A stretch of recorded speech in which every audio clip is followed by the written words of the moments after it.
డబ్బులు వసూలు చేసినారు, తహసీల్ రకాలు వసూలు చేసినారు, నీటి తీరువాలు వసూలు చేసినారు. కానీ రైతును చూడాలని వాడు అందుకోలే. భారతదేశంలోనే ఎక్కడ కూడా లేని స్కీమ్. నన్ను వాళ్ళు అడగలే, ఎలక్షన్లలో చెప్పలే. నాకు నేనుగా ఆలోచించి, ప్రభుత్వమే ఆలోచించి రైతు బంధు పథకాన్ని తెచ్చినాం. చాలా బ్రహ్మాండంగా రైతు బంధు పథకాన్ని అమలు చేసినాం. రైతాంగానికి ఎటువంటి కరెంట్ ఇచ్చినాం, ఎంత అద్భుతమైన కరెంట్ ఇచ్చినాం. ఆంధ్ర వలసవాద ముఖ్యమంత్రులు ఏం మాటలు మాట్లాడినారు. తెలంగాణ వస్తే కారు చీకట్లు అవుతాయి, మీకు కరెంటే రాదు, మీకు పంటలు పండియే రాదని చెప్తే వాళ్ళ నోర్లు మూయించేలాగా ఉత్తమమైనటువంటి ట్రాన్స్ఫార్మర్ కావాలన్నటువంటి, మోటార్లు కావాలన్నటువంటి నాణ్యమైన కరెంటును 24 గంటలు సప్లై చేసినాం.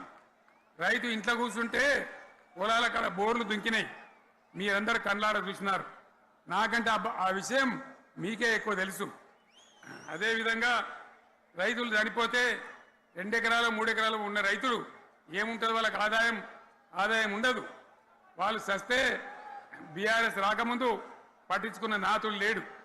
అదే బీఆర్ఎస్ వచ్చిన తర్వాత రైతు బీమా ఇచ్చి వాళ్ళు చనిపోయినాక 8 రోజుల్లోనే వాళ్ళకు రైతు బీమా అందే విధంగా ఆనాడు చర్యలు తీసుకున్నాం.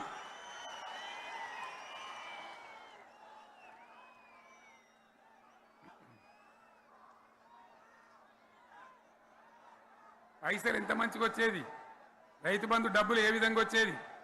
శనుకులు పడుతుంటే చకాచక వచ్చి బ్యాంకులలో డబ్బులు పడి రైతుల సెల్ ఫోన్లు మోగుతుండే.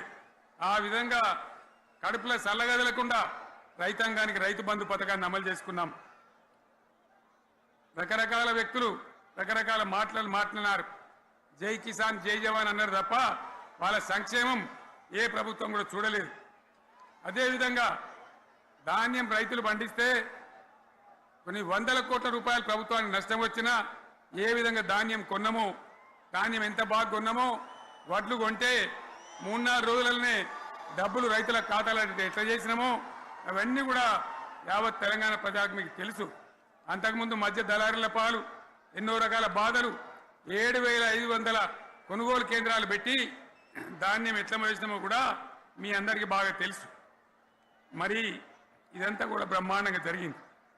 ఎన్నో పనులు, మిషన్ భగీరథ ఎన్నికల ప్రణాళికలు చెప్పలే, ఓట్ల ప్రచారం అప్పుడు చెప్పలే, గవర్నమెంటే చేసింది. ఇంతింత నల్లబెట్టి ప్రజలకు అందియడం జరిగింది.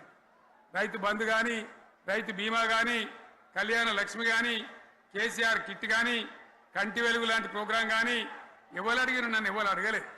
అయినా మా అంతల మేమే మన రాష్ట్రం మన ప్రజలని వాళ్ళని బాగు చేసుకోవాలని చేసినాం. చెరువులలో చేపలు పెంచాలని ఎవరు అడిగిన నన్ను, ఎవరు డిమాండ్ చేసిండ్రు, వాళ్ళకు వృత్తి పని దొరకాలని, మత్స్యకారులను ప్రోత్సహించాలని చెరువులలో చేపలు పెంచినాం. లక్షలాది గొర్రెలను పంపిణీ చేయమని ఎవరు ధర్నా చేయలే, ఎవరు అడగలే. కానీ ప్రభుత్వమే తనంతట తానే